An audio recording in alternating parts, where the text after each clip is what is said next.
जैसा कि औपचारिकता के तौर पे आज हम सभी लोगों ने ऑल इंडिया स्टूडेंट फेडरेशन का स्थापना दिवस मनाया। श्री लाल पदमधर की मूर्ति पर, प्रतिमा पर माल्यार्पण किया और फिर अब हम यहाँ पे उपस्थित हुए हैं कि इसके इतिहास और इसके बारे में थोड़ा सा जानेंगे।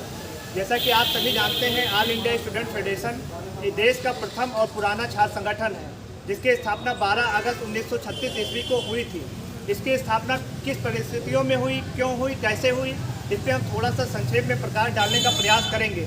आप सभी जानते हैं कि भारत का रूप जैसा आज दिखाई दे रहा है, हमेशा से ऐसा ही नहीं था।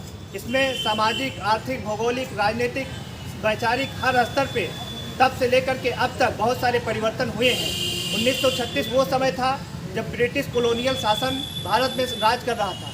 वो देश के संसाधनों को लूट रहा था और यहाँ के लोगों को खून को चूस रहा था और यहाँ के संसाधनों को लूट कर अपने देश ब्रिटेन भेज रहा था। ऐसी परिस्थिति में देश के प्रत्येक कोने कोने से उसको उखाड़ फेंकने के लिए, उसको यहाँ से खदेड़ देने के लिए आवाज़ बुलंद हो रही थी। देश को आज़ाद कराने की आंदोलन चल रहा था।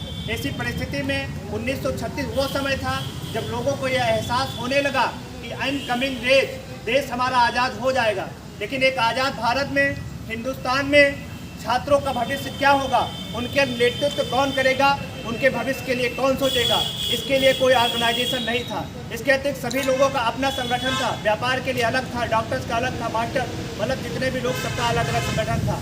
ऐसी दशा में यह महसूस किया गया कि छात्रों का भी एक संगठन होना चाहिए और उस समय 12 अगस्त 1936 ईस्वी को गंगा प्रसाद मेमोरियल हॉल लखनऊ के अंदर ऑल इंडिया स्टूडेंट फेडरेशन का स्थापना किया गया। इसकी अध्यक्षता देश के प्रथम प्रधानमंत्री पंडित जवाहरलाल नेहरू ने की थी। ऑल इंडिया स्टूडेंट फेडरेशन एकमात्र ऐसा छात्र संगठन है जो देश के आज़ादी के लिए आंदोलन किया, उसकी लड़ाई का हिस्सा रहा। इसलिए हमें गर्व है कि हम ऑल इंडिया स्टूडेंट फेडरेशन का आज स्थापना दिवस मना रहे हैं।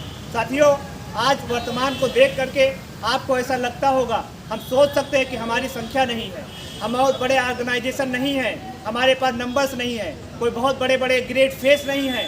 लेकिन आप सभी को ये बात पता होनी चाहिए, कोई भी ऑर्गेनाइजेशन अपने संगठन अपने से बड़ा नहीं होता है, अपने चेहरे और संख्या से बड़ा नहीं होता है। कोई भी संगठन अपनी पॉलिटिक्स से बड़ा होता है और हमारी पॉलिटिक्स ये है कि हमने इस देश को आज़ाद कराने के लिए आज़ादी के आंदोलन में प्रतिभाग किया, देश के लिए शहादत दे। और जब देश आज़ाद हुआ तो एक आज़ाद भारत कैसा होगा, उसका आइन, उसका संविधान लिखा जा रहा था, उसमें अहम भूमिका निभाई। एक लोकतांत्रिक भारत के निर्माण के लिए हमने अपने जान की आहुति दी, अपना बलिदान किया और जिसका नतीजा ये है कि अभी आज ये इत्तेफाक है कि श्री लाल पदमधर, जिनकी मूर्ति इसी छात्र संघ भवन पे पीछे मौजूद है, जहाँ पे हम लोगों ने माल्यार्पण किया, ये छात्र संघ भवन उसी छात्रों का नेतृत्व कर रहे थे। आज ही के दिन इसी छात्र संघ भवन पे चढ़ करके अंग्रेजों के खिलाफ बगावत का बिगुल फूंका था और आज़ादी के लिए छात्रों का नेतृत्व करते हुए एक और रैली निकाल रहे थे और उन्हीं में अंग्रेजों ने उनको गोली मार के कचहरी के पास में शहादत प्राप्त करने के लिए मजबूर किया।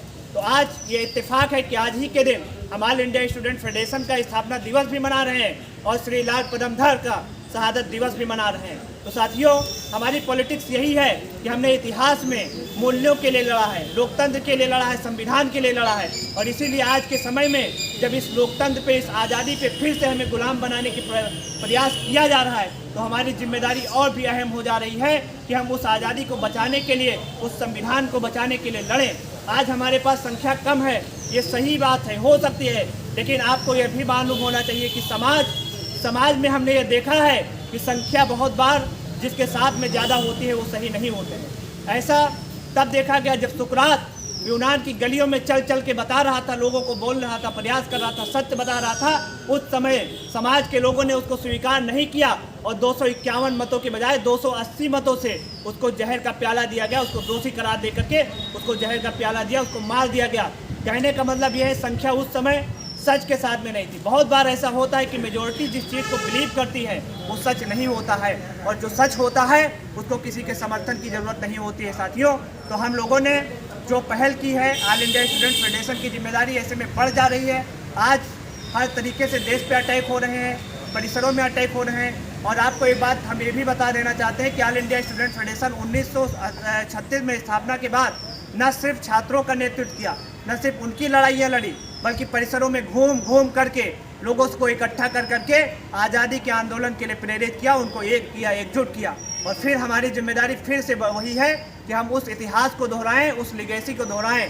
हमें इस बात के लिए गर्व होता है कि आज़ादी के बाद भी कोई ऐसा क्षेत्र, चाहे वो विज्ञान का हो, फिल्म का हो, साइंस का हो, कल्चर का हो, ऐसा क्षेत्र नहीं है जहाँ पे लोग अपना मतलब योगदान न दिए हो। वो जिन लोगों ने अच्छा किया वो कभी ना कभी इसी ऑल इंडिया स्टूडेंट फेडरेशन के मेंबर रहे थे। इस यूनिवर्सिटी, इस कैंपस की विरासत ये है कि श्री वीपी सिंह, श्री लाल पदमधर की बात तो हमने कहा उसी छात्र नेतृत्व के, छात्र आंदोलन की देन है। श्री वीपी सिंह भी कभी इसी संगठन के मेंबर्स हुआ करते जो देश के प्रधानमंत्री बने। तो साथियों, हमारी लेगेसी पे गर्व है, हमारे विरासत पे गर्व है। हम चाहते हैं कि फिर से अपने इतिहास को कायम रखें, उसे दोहराएं और जहां भी ज़रूरत पड़े बिना डरे, बिना शर्माए अपने संगठन को आगे बढ़ाएं। इन्हीं के साथ आप सभी का बहुत बहुत शुक्रिया।